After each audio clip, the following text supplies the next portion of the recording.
సుప్రీంకోర్టులో highest number of cases పెండింగ్లో ఉన్నాయంట. దాదాపు 88,417 కేసులు అనమాట. ఈ డేటా ఒకటి నేషనల్ జ్యుడిషియల్ డేటా గ్రిడ్ ద్వారా రిలీజ్ అయిందనమాట.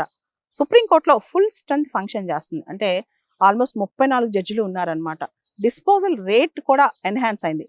అయినా కానీ పెండింగ్ మాత్రం చాలా ఉంది. సుప్రీంకోర్టులో పెండెన్సీ ఆఫ్ కేసెస్ విపరీతంగా పెరిగిపోయింది. సుప్రీంకోర్టులోనే కాదు, రకరకాల హైకోర్ట్స్లో భారతదేశంలో మనం చూస్తే టోటల్గా అన్ని హైకోర్ట్స్లో కలిపి దాదాపు 63 లక్షల కేసులు పెండింగ్లో ఉన్నాయి. దాంతోపాటు కోర్టులో సమ్మర్ వెకేషన్స్ లో కూడా రిఫార్మ్స్ వచ్చేసాయి అనమాట. అంటే సమ్మర్ రెసెస్ రిఫార్మ్స్ 2020 తీసుకొచ్చారు. అయితే మన దేశ సుప్రీంకోర్టులో ఇన్ని కేసెస్ పెండింగ్ లో ఉన్నాయి. దీనికి సొల్యూషన్ ఏంటి?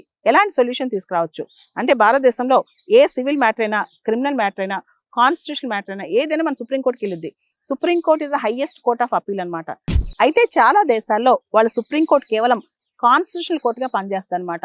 ఇటలీ కావచ్చు, స్పెయిన్ కావచ్చు, తైవాన్ కావచ్చు, సౌత్ కొరియా కావచ్చు, జర్మనీ కావచ్చు, ఇలా చాలా దేశాల్లో సుప్రీంకోర్టు ఓన్లీ కాన్స్టిట్యూషనల్ కోర్టులా పనిచేస్తుంది అనమాట.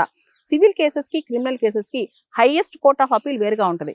ఓన్లీ కాన్స్టిట్యూషనల్ మ్యాటర్స్ మాత్రం సుప్రీంకోర్టుకి వెళ్తాయి అనమాట. భారతదేశంలో అలా కాదు. సివిల్ కేసైనా, క్రిమినల్ కేసైనా, కాన్స్టిట్యూషనల్ కేసైనా అన్ని కూడా సుప్రీంకోర్టుకి వెళ్తాయి అనమాట. సో మనం ఇక్కడ నేషనల్ కోర్ట్ ఆఫ్ అపీల్ అని చెప్పి కొత్త కాన్సెప్ట్ గురించి మాట్లాడుకోవాలి. అంటే సివిల్ కేసెస్లో, క్రిమినల్ కేసెస్లో సపరేట్ కోర్టులు పెట్టేసి సుప్రీంకోర్టుకు ఓన్లీ కాన్స్టిట్యూషనల్ కోర్టు బాధ్యతలు ఇవ్వాలన్నమాట. ఇలా జరగాలంటే రాజ్యాంగంలో సవరణ రావాలి.